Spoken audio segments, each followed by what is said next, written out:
Decent lawn Sangla ہل میں جنسی تشدد و منشیات کی روک تھام کے سلسلہ میں آگاہی سیمینار کا انعقاد کیا گیا، جس میں S P ranger Waqar Azeem, D S P circle Sangla Hill Malik Shabbir Awan, S H Os تھانہ صدر افتخار احمد جویہ، تھانہ city Mian Jasim, M S تحصیل ہیڈ کوارٹر ہسپتال ڈاکٹر شہزاد خلیل، انجمن تاجران کے سرپرست اعلیٰ میاں طاہر رفیق، چیئرمین میاں شفیق الرحمان، صدر میاں محمد سعید، پروفیسر نواز کنول، میاں طارق جمیل، سکولز اساتذہ اکرام، طلباء، صحافیوں اور معززین علاقہ کی کثیر تعداد نے شرکت کی۔ اس موقع پر خصوصی خطاب کرتے ہوئے ایس پی ننکانہ صاحب محمد ارسلان شاہ زیب، پرنسپل اسپائر کالج محمد نعیم و دیگر نے کہا، نوجوان نسل ہمارے مستقبل کا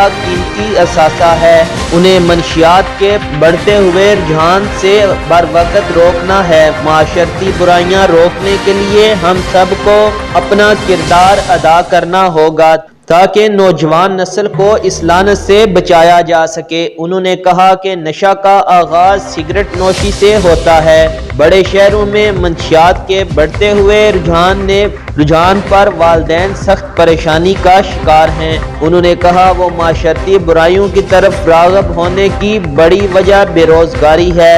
یقین نیوز کے ساتھ ملک عابد، سانگلا ہل۔